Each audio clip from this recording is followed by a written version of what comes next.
Good afternoon, everybody. Hope you've all had a chance to connect and get your YouTube streaming working well. Thank you for joining us. So the question is homeschooling the new normal? So as a parent and educational provider, the best interest of each individual child should always be the number one priority. It's quite obvious. No other factors at all should ever override this.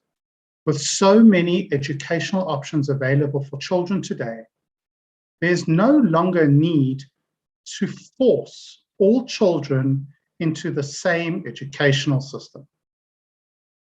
For each different learning style, there are different learning options and systems available to suit these different learning needs. Welcome to our webinar this afternoon. Thank you for joining us. My name is Sean Swartz. I'm the CEO of SK Education Solutions. We are the official office of the GED in South Africa, Namibia, and Kenya, and essentially the whole of Africa. We are live on YouTube and have made the comments facility available for you to post your questions. Please feel free to type your questions in the comments facility. We will be monitoring these questions and we will try our best to ensure we answer your questions as we go along. These questions can be either homeschooling questions or GED specific questions. So just to continue our discussion relating to homeschooling, it's really important to always make sure that whatever decision you make regarding education, you always stay within the parameters of the law. According to the South African Schools Act of 1996, school attendance is compulsory from ages 7 through to 15, although it does allow for the registration of home education. The Department of Education defines home education as being a program alternative to attending a public or an independent or private school, where a parent of a learner of compulsory school-going age, which is between 7 and 15, may provide education for his or her own children at home, and that's key. So what happened is in 1999, the home education policy came about. And this policy states that you need to get approval by education officials if you want to homeschool your child. It has been estimated that there are over 150,000 homeschoolers in South Africa. And this number has, however, seen exponential growth as a result of the challenges associated with COVID-19. Before COVID, many parents were considering schooling, but simply weren't ready to make the leap.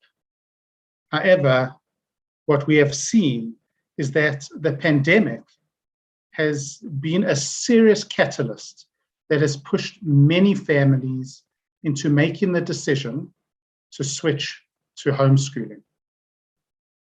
With this growth in homeschooling, we wanted to look into the importance of the GED and its relevance to South African and African students in general. Now, the GED, what is the GED? The GED testing program serves the purpose of a secondary school leaving certificate. It helps with increasing the diversity in terms of grade 12 equivalent diplomas. And because it's an international diploma, it also opens up opportunities for students to attain an international versus a local qualification. Sticking with the topic of GED, Today, we are really privileged to have Angela with us. Angela is an expert in the GED, as well as a highly experienced GED tutor. She's been tutoring GED students for many years, specifically specializing in online tutoring, and has helped hundreds, probably thousands by now, of students pass their GED over the years. We are live on YouTube. We've made the comments facility available for you to post questions. So please feel free to type your questions in the comments facility. We will be monitoring these questions and we'll try our best to ensure we answer your questions. Angela, thank you so much for agreeing to give our listeners some GED study and exam tips and tricks. Hi, Sean. Thank you. Thanks for inviting me. Yes, I think from a GED point of view, study point of view, the GED tests your critical reading and critical thinking skills, and how well you can analyze what you're reading. So it's not necessarily studying like a parrot. It's more about understanding what you're reading and scratching a little bit beneath the surface, not only taking everything at face value. So I think the best tip that I can actually give students, first of all, is when you read a question, make sure you understand what the question is asking from you. I think this is where lots of the students go wrong, is because they do not read the question properly. They don't analyze the question. And this is what the GED is asking you to do, is to analyze what you're reading. Read your question, understand what the question is asking you, and then go and look for the answer in the passage. Most of the time, the answer is actually specifically stated in the passage, unless they ask for an inference. An inference is not specifically stated. An inference is more like an assumption based on what you've read. So when they do ask for an inference, it probably is not going to be specifically stated, but most of the time the answer is in the actual passage. So look for clue words. A lot of times in the question, look for clue words in the question that's in one of the four answers. The other one is social studies. I think it's probably one of the biggest subjects that a lot of the students struggle with, because it's American history, it's American economy, but it's also world history and world economy. There's a little bit of learning to do in social studies. From the American Constitution point of view, the different branches of the US government is very important to learn. Learn what the powers are of each branch of the government. Because in the exam and in your test questions, they actually take excerpts directly out of the US Constitution. And these are very difficult to read because it's in that very high English. So if you go and learn what the different powers are of the US of the different branches of the government, you can pick up clue words. So if you hear judicial, you think of unconstitutional. If you hear unconstitutional, you think of the judicial branch immediately. If you hear of declaring war, you think it must be the legislative branch. If you hear about commanding the army, yes, it's the president. So there is a little bit of learning to do in social studies. But essentially, the GED is all about critical reading, critical thinking. This spans over English, it spans over social studies, spans over science, and even in math.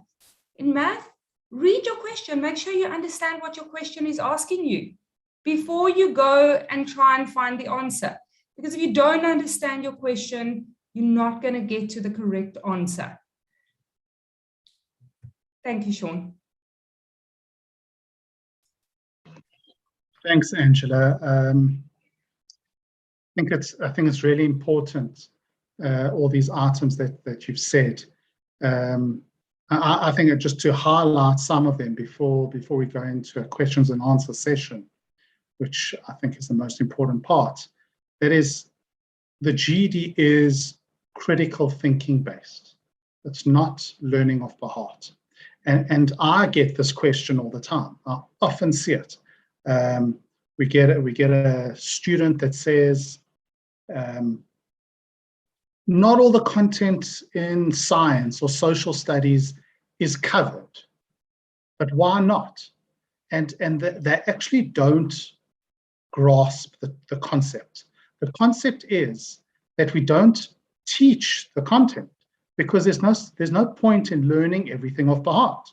The whole point is that you have to analyze what is said. And by analyzing what is said, you can infer, as you said it, what the answer should be to the question. So just because you didn't see in your textbook or your online learning material a particular concept or topic doesn't mean that you don't know what the answer is. It does mean that you're not thinking the way you should be thinking. And so, Angela, before we continue, can I ask you just to talk around that in a little bit more detail? Yes, Sean, I agree with you. A lot of the students come out of the exam and they say, but oh my goodness, they didn't ask the same questions.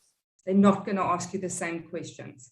They want you to go, they want you to scratch a little bit under the surface and think about what you're reading. I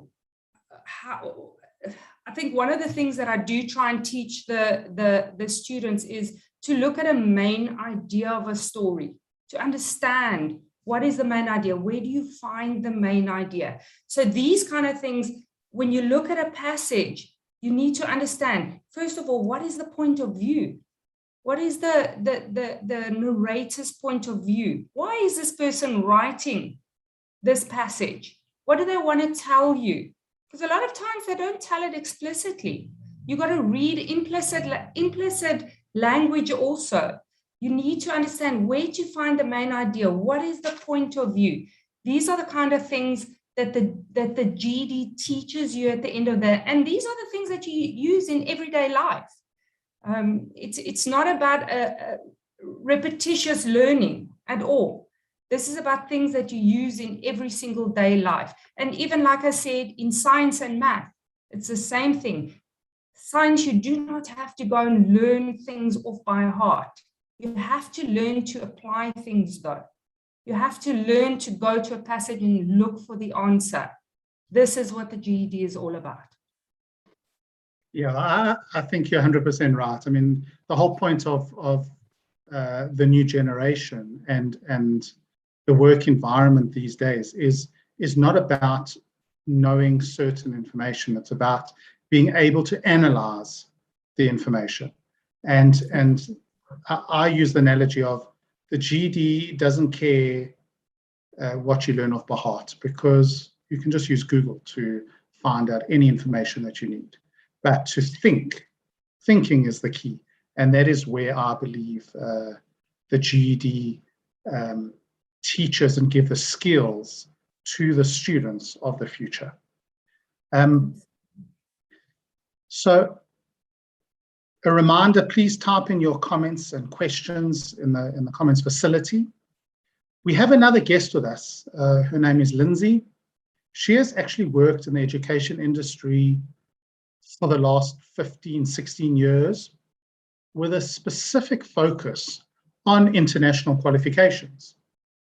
And the GED is an international qualification. And so before joining the GED about 6 years ago, she actually worked for Pearson, and she also worked for City and Guilds, which are both international qualification awarding bodies. So I think Lindsay is very well qualified to talk about the GED and international qualifications in general. And we also look forward to learning more about her and the American GEDs. So Lindsay, thank you for joining us. We have received some questions on email, which I'd like to start off with before we jump to the other questions. So the first question I have for you is, as a student that is signing up to start using the GED and to write the exams and to qualify as a GED graduate, as I understand it, you need to register on GED.com. However, there's certain things that you need to be aware of what to do and what not to do when signing up on GED.com. Can you talk us through, Lindsay, the process of registering as a GED student, and specifically what to watch out for when registering as a student on GED.com? Sure, thanks so much, Sean. I think, as Sean said, is any student from the age of 16 can set up a GED.com profile. It's very important when you're setting up that profile that the details that you put in match your ID 100%. We actually had a chat with someone today who said students think it's funny to change their name so they get a different name on their GED diploma. You can't do that, because when you get to write your test, if your GED profile details do not 100% match your ID document, you will not be allowed to write, and you'll forfeit that exam fee. So please always make sure the details match. When students sign up, there's multiple options that students can use to study and prepare for the GED tests. Majority of students in South Africa use online learning resources. We do always want to just bring attention to students that when they set up their GED.com profile, they find on the GED.com website something called GED Flash. It looks fantastic, but we just want to let you know it's only valid for 90 days, which is not sufficient time to prepare for all 4 GED subjects. So just be aware. And if you're unsure of what learning content to use, because the GED reviews and accredits certain learning content, and therefore they recommend certain learning content such as the Essential Ed, GED Academy learning content, we just want to make students aware that the GED Flash content, we found it doesn't adequately prepare students for the GED test. If you prefer more hard copy learning, there are textbooks which we can recommend.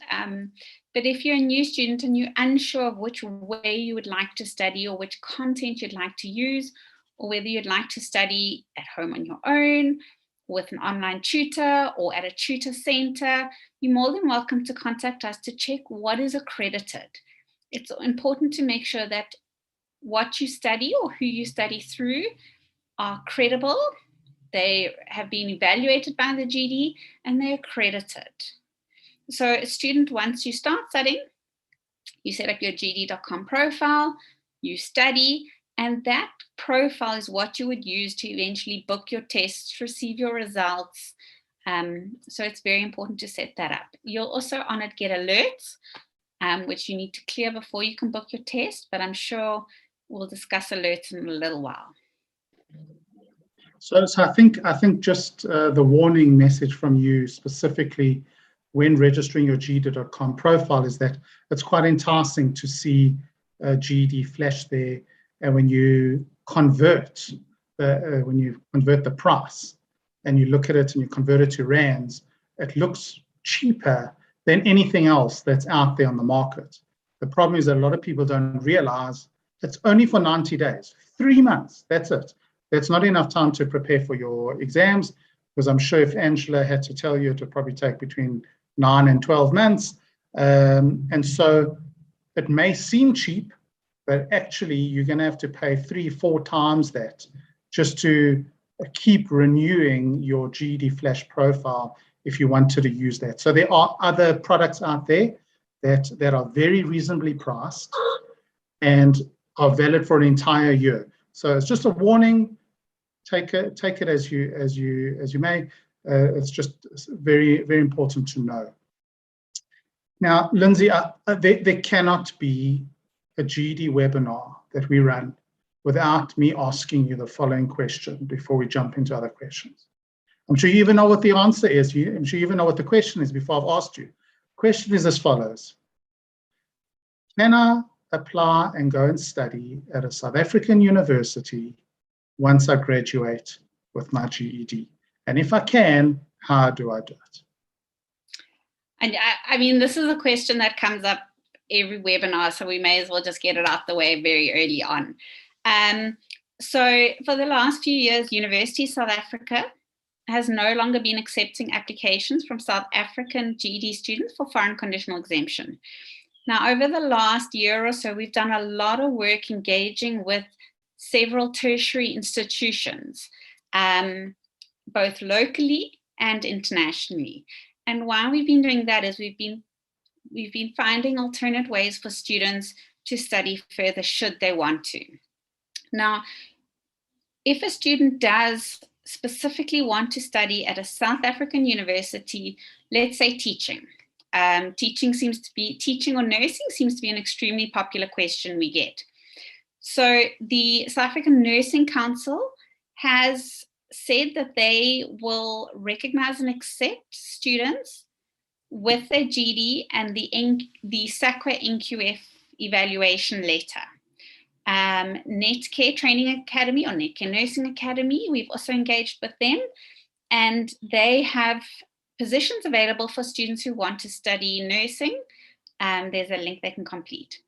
Similarly, teaching, students can go and do a higher certificate in specializing in teaching, and from there they can progress onto a degree program. An example of an institution where you could do that is Varsity College, which is part of the IIE group. So a lot of institutions are requesting or needing students to do a higher certificate. And to be able to do the higher certificate, they need their SAQA equivalency. And from there, on completing the higher certificate, they can progress onto a degree.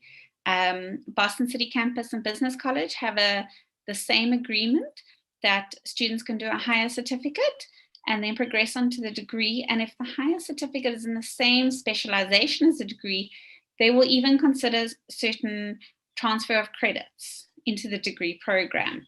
So there's a lot of options available. We've also done a previous webinar on University of the People, who accept GED students for degree programs. They're an American online accredited university. So there are options available to students. It's just depending on what you want to study. So just to summarize, because you used quite a lot of some technical terms there as well. The question is, can I, with my GED, go and apply to, and I'm just going to use some random university names, WITS or UJ or UNISA, and apply directly to do a undergrad degree, such as a BCom or a BA? And the answer is? No. No, you can't. The answer is no. So please don't expect to be able to go directly from a GED into an undergrad degree at any South African university. What you were talking about were the higher certificates. Now, what is a higher certificate? Can you just explain what is a higher certificate versus an undergrad degree like a BCom, and why is it so helpful for GED graduates? Okay, so if we look at it, the SAQA evaluates the GED at NQF level 4. So in South Africa, we've got various NQF levels, and they are according to the level of the qualification. So the National Senior Certificate, or the grade 12, is an NQF level 4, as is the GED. Now, a higher certificate is a 1-year program, and it's evaluated as an NQF level 5. So it's one level above the GED. Now, an undergraduate degree is a 3-year degree, and that is evaluated at an NQF level 6. So normally, you need to have at least the level below what you're applying for, which is why students with the GED, you need to look at going and doing an NQF level 5 before you apply for an NQF level 6.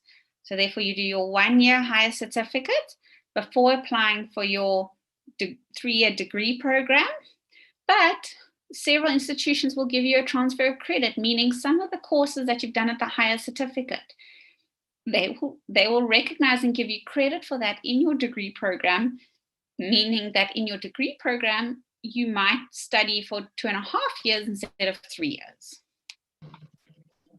Great. So essentially, a higher certificate can also be considered an extra bridging course before you can get into an undergrad degree. So if I wanted to do a degree in business management, I could first do a higher certificate, which is a 1-year certificate in business management. And once I've done that, I can then apply to do an undergrad degree at a university in South Africa, and potentially, depending on which college or university you're working with, potentially even transfer some of the credits that you've achieved in your higher certificate towards your undergrad degree. So I think that also answers one of the questions, which is as follows. It says, hi Sean, have any of you had experience using GED and a SAQA letter when applying to local universities? So Lindsay, essentially, I think just to clarify, Lindsay, can you just explain actually that it's not really if you wanted to get into university directly, it's actually not a SAQA certificate, it's the USAF letter. Can you just talk around that as well and explain that unfortunately South African students can't get it. However, if people coming from overseas, they can. Correct. So Universities South Africa, they're the body that advise universities on various things, including admission requirements. They are, with them, no longer accepting applications from South African GED students for foreign conditional exemption. It means that it's much more difficult for students to get into a degree program. They do say that it also comes down to each university's their own policies as to whether they accept GED students. But if a non-South African student applies to USAF for foreign conditional exemption with the GED, then they will accept that application, even though the actual GED test is exactly the same. Now, because many universities follow what USAF says, they won't be accepting students for those degree programs. It also comes down to each individual institution and faculty admission criteria. So if you go to a university and say, I want to study medicine, I've got my 4-subject GED, they're not going to accept you, even if you do a higher certificate in something. If you're looking at more your BA, BCom, you could maybe do like a higher certificate in business management and progress on. If you've got a university that is not giving the option for the GED on their admission criteria, because I know that's a question that's being asked lower down, the best is then to contact the institution directly. As much as we engage with universities around Africa, institutions around Africa, we cannot control what the universities say and the admissions criteria. We always try and help students where we can, but the student also does need to contact the institution and the faculty themselves if they're having any issues, to find out what their ruling is. Yeah, I think that's very good advice. And just to add to that, it's always complicated and technical what we're talking about right now. And so we're here to support you as prospective and existing GED students.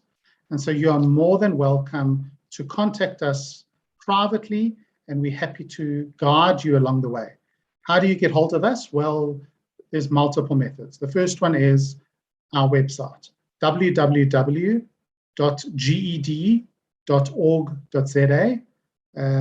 That's our website. You can also get hold of us using email on info@ged.org.za. You can phone us on 011-728-0212. And I highly, highly recommend that on Facebook, you follow the GED South Africa page, as well as a group that we run on Facebook. It's called GED Chat. It's open to any question GED related, and you're more than welcome to follow that and ask your questions. There's lots of people in the GED community that are very well versed in the GED. They answer questions. We also monitor it and answer questions. So anything that you need to ask is over there and can help. Angela, I don't want you to feel out, so I'm going to ask you the next question here. The question is, I need assistance with RLA. RLA, for anyone that doesn't know, is actually essentially the subject English in the GED. Says I've failed it more than twice, unfortunately. I just want to pass it and move on. What do I do? So what do you recommend, Angela, to somebody that's really struggling with the English exam? Sean, I think from the essay point of view, a lot of students really struggle with the essay. They don't understand how this essay should be written. It is an argumentative essay. So they need to get guidance on how to write the essay, what kind of information is required in the essay, because it's not just an essay. It's about talking about all the biases that you've learned about in reading and in social studies, picking those out, picking out propaganda, picking out opinions, picking out credible evidence, all those things. So I think it's important, because I know a lot of the students don't really understand how to write the essay. So yes, set up a tutor session with me. You can go to Learn a Lot, set up a tutor session with me, and I can go through the essays to explain, because I do find if the students do understand how to write the essay, that they're a little bit more comfortable with the essay. And then also there are a few pointers that I can give as far as reading is concerned, how to find their answers in the passage, how to know what to look for when they're looking for their answers. So yes, set up a tutor session with me and I can try and assist. Thanks, Angela. I want to add in, I must admit, we get amazing feedback from your tutor sessions. Students, something seems to just click in their brain on how to answer the questions in the test after tutor sessions. Absolutely. I always hear great raving reviews, Angela. Well done for that. And thank you for your feedback. I think just to add to your feedback, I mentioned that the official GED Africa website is www.ged.org.za, and this is the website. And on this website, I want to show something very specific, and that is our very special resources page. Now, under resources, there's a huge amount of information, and a lot of it is very, very useful towards learning how to pass your exams, and specifically the RLA exam. RLA stands for Reasoning Through Language Arts, as you can see. Now, if I just click on the resources tab for RLA, you can see here, have a look here. These are all free resources.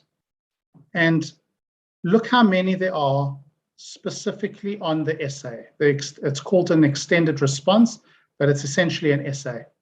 Look how many options there are. Look at all of these are free YouTube videos written directly and created directly by the GED in America on how to pass the GED extended response.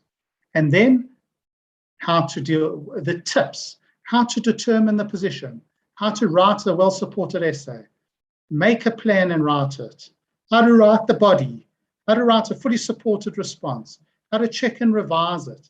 There is so much information here. I beg everybody to please go to this website and use this free information.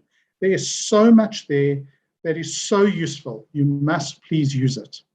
Another thing on all of the stuff that Lindsay was talking about, all this technical GED related stuff, if we go back to resources and you go to how to, here, this is how you register a GED.com profile. This is how you book a GED practice test. And here, specifically, this is how you apply to SACWA. So this website is full of information, and I highly recommend that you all use this information, refer to it. We try and we keep our website up to date as possible. Something that's really great is that recently we signed an agreement with SACWA. Lindsay, can you just explain what this means? Sure. So it's quite exciting, and it really benefits the GED student at the end of the day. Is previously with SACWA, you had to order your hard copy diploma and transcript, then submit it to SACWA when you apply. Then SACWA would send you an email saying, okay, please contact the GED for third-party verification, so they could verify it. And you would need to order the GED to send an electronic verification transcript direct to SACWA, which would cost you $15. Now, another great thing is SACWA has streamlined the application process, so you can submit PDF documents of your diploma and transcript with your application, so you no longer need to order the hard copy, which saves you a lot of money. And then the agreement we signed with them is they now have access to the GED database directly. So when they receive an application, the evaluation team, specific designated people, can log into the GED database and verify a student's credentials directly themselves, which speeds up the process because they no longer need to email you. You order it, GED sends it to them, they log straight onto the system and do it. Linked to that, we've also established a fantastic relationship with SACWA, and we have an escalation channel now. So if students are waiting a long time for their SACWA evaluation, please contact us with all your documents, and we will help you with escalating your application if you've been waiting months with no word. Yeah, I think that's key. There's no point in just waiting and waiting and waiting forever. Just inform us, and we can try and help you resolve anything that you're waiting for. Now, there was a question. It seems to have disappeared, so they retracted it. But I think I'm just going to do it in general terms. The question, I think Lindsay and Angela, I think it's a question for both of you. You can fight over who's going to answer it. The question is really, if I've got a younger student, so a grade 7, grade 8, 14 years old, maybe 15 years old, and is really like fallen behind in their studies for whatever reason. They were ill, well, it doesn't matter. And how do we get them up to speed once again so that they can then continue with their studies?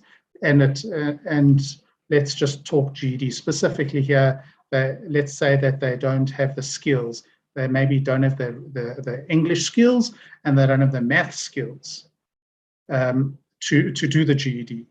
And obviously they may be too young as well to do the GED, because you obviously need to be 17 years old to write the GED exams, although many students start doing the GED at the age of 16. Some even do it they start studying at the age of 15.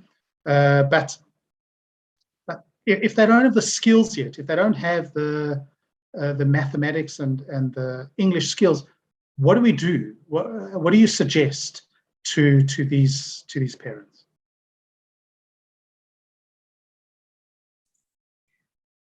Sean, Learnernet also offer the program, it's called Pre-GED, or TABE, which it covers English, reading and language, and it covers math. And it just starts on a much lower level than the GED.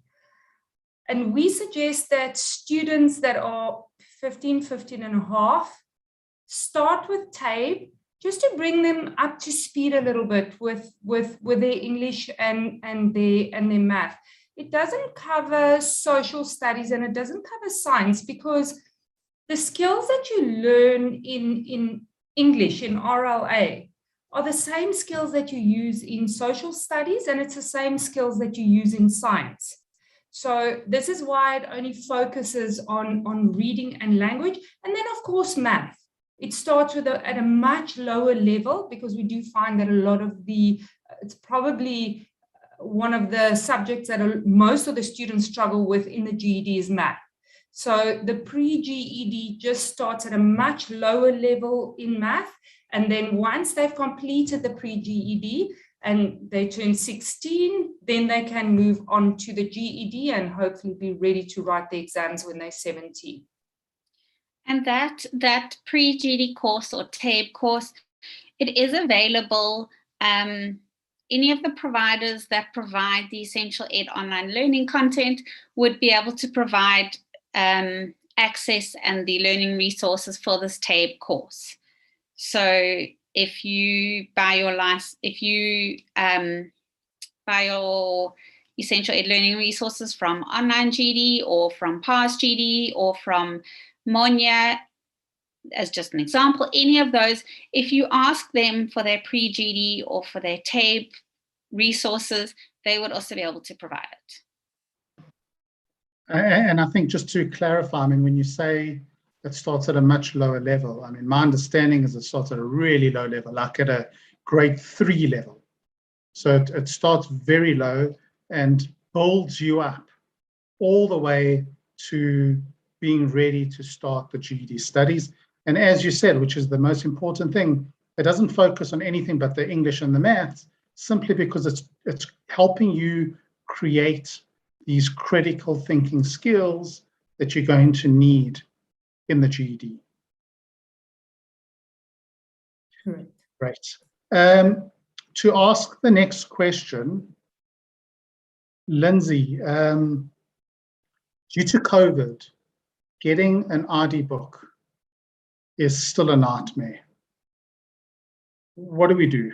What do students, what do parents do? So particularly in South Africa, I mean, we fully understand with lockdown, Home Affairs was closed, there's backlogs, then we went back into a level 4 lockdown, so it closed again. So the GED has extended the deadline for students who are able to test with their birth certificate together with a specific affidavit. So the testing ID requirements are that it needs to be government issued, that it needs to have your full name, your date of birth, your signature, and a photo. Now, with the extension and them allowing you to use a birth certificate, obviously your birth certificate only has your full name and date of birth. So the affidavit would then need to include your signature and your photo. And then whenever you go to test, you need to take both of those. This arrangement is, while lockdown happens and Home Affairs has the backlog, we are hoping one day when life returns to normal that the ruling will return to normal where it's normally your ID. Okay, so there's no deadline as yet for not being able to use this affidavit.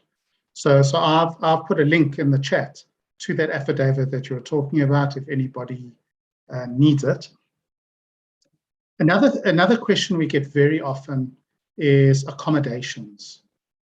Can you explain what is an accommodation, and then how do you go about dealing with that? And I'm sure Angela will also have some feedback relating to accommodations. So testing accommodations are where a student is given approval to either have a certain amount of extra time or to have a scribe or a reader. There's various accommodations. Now, accommodations need to be applied for quite a while before you book your tests. You cannot book your test and then get your accommodation, because the accommodation will then not apply to that booking. There is a link on the ged.org.za website which has all the information about accommodations. When applying for an accommodation, there's no charge. It can take up to 30 working days, and you would need to submit valid and recent medical reports to substantiate your application for an accommodation. So you can't submit a report from 5 years ago. It needs to be more recent. Also, something we want to highlight is when you have a testing accommodation, you cannot book through the standard test booking process. You need to book through the accommodation booking process. We do understand it can sometimes be a bit challenging. So if there is an instance where you are getting frustrated with booking with an accommodation, please contact us and we will happily assist. Angela, do you have any tips relating to this? I know you apparently also deal with this a lot. No, I think Lindsay covered it quite well, Sean. If a student applied for an accommodation and they come back and they deny the accommodation, they do get an opportunity to get further medical records and to go back with the further medical records and apply again. But they're only allowed to do it a second time. If they get denied any accommodations after the second time, then unfortunately they cannot go back with new records. So it's very important that you make sure you get as much medical records together and as recent as possible and send that through the first time when you apply for your accommodations. And it sounds to me that the most important advice is don't wait until you're ready to write the exam. Yes. Do it right at the beginning. Yes. When you register your profile, and when you register your profile, it does ask you, do you require an accommodation? And there you will say yes, and it actually diverts you to, it actually asks you to create an accommodation profile. And when you create that, you can then get the ball rolling. Also, just remember that an accommodation is only valid for a year. So you can ask for it to be extended. If you run over a year and you haven't written all your exams within that year period, you will have to go back to them and ask them if they can extend accommodation beyond a year. I know with the COVID and with the testing centres closed, we had a few students in that situation where they had to request an extension on their accommodation because they couldn't test earlier. Yes. Yeah.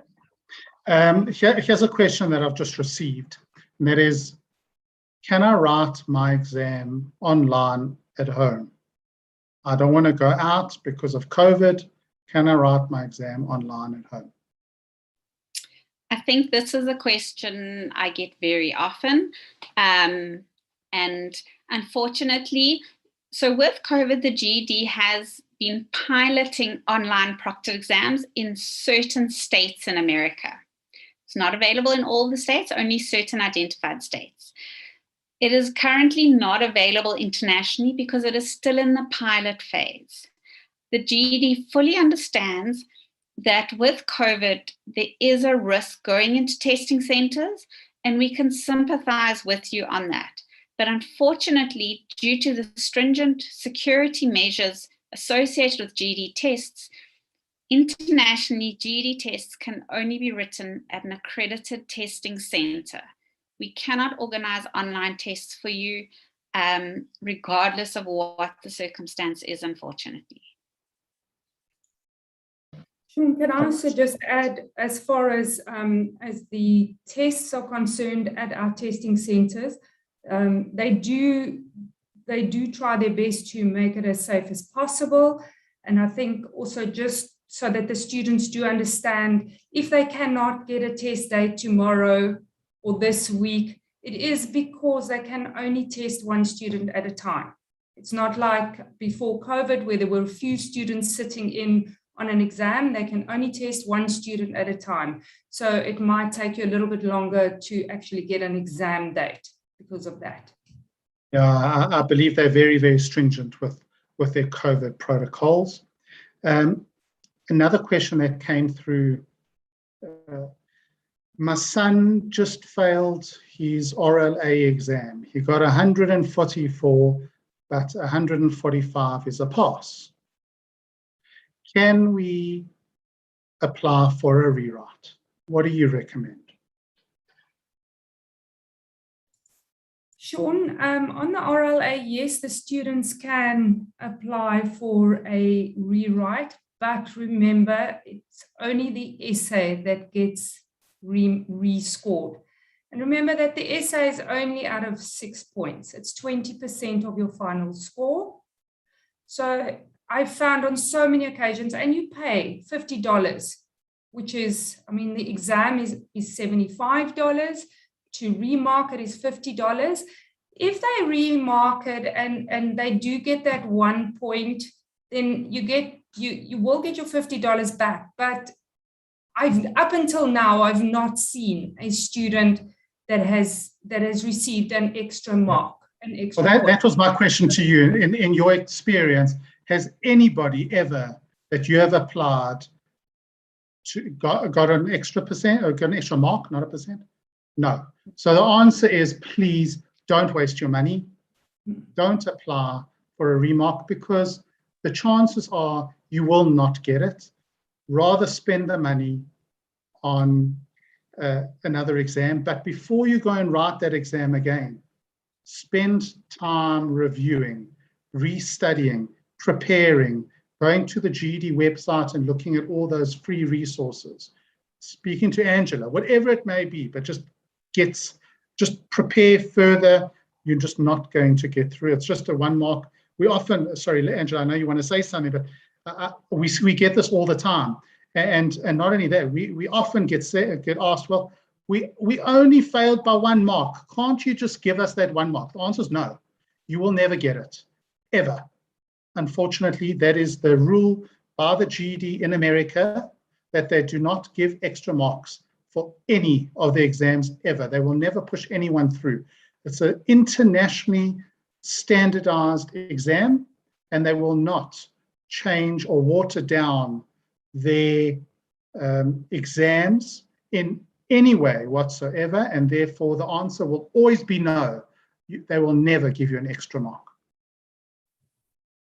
Yes, Sean, correct. And also what I do suggest what the students do, and a lot of the students don't know, that they can actually go back. If they failed an exam, the GED do give you feedback. They tell you what you need to brush up on. They don't tell you which questions you got wrong. Please remember that you do not write. This is not about memorizing questions and answers. The GED is about learning skills. So go and have a look at your feedback from the GED. They tell you what skills to brush up on. And most importantly, they actually give you feedback on your essay. They tell you on your essay where you scored low. There's three areas that they score you on, and they give you feedback on that. And I mean, if you got only 3 out of 6, your chances that you're going to get an extra point to pass your exam is really very minimum. So yes, please go and look at the feedback from the GED if you have failed your exam. Great, thank you. Angela, can I ask you, is there any 1 or 2 tips that you would like to give any of the students before we end for today's webinar? Sure, like I said, the GED is critical reading, critical thinking. Please don't try and learn things off by heart. Rather focus on understanding what you're reading, understanding argumentation. What do they mean by argumentation? What do they mean by supporting details? What kind of supporting details are there? What is bias? What is propaganda? What are credible supporting details? So those kind of things, focus on those things. Don't focus on trying to learn things off by heart. Thank you, Angela, and thank you for all this time and expertise that you've given to everybody today. Lindsay, on your side, any GED tips?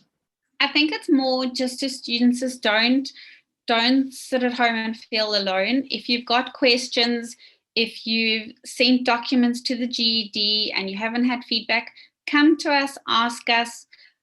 Also go through the ged.org.za website. We've put as much support and help there. We've loaded a lot of frequently asked questions, which are very useful to students on a daily basis. Just come and let us help you. If you're thinking of studying the GED and you want to check if a provider is credible or accredited, email us and we'll confirm for you whether they are or not. Great. Thank you, Lindsay. Thank you for your time and expertise, and thank you to everybody that joined us this afternoon. It's been a very informative afternoon, lots and lots of information that we've crammed in to the last 55 minutes or so.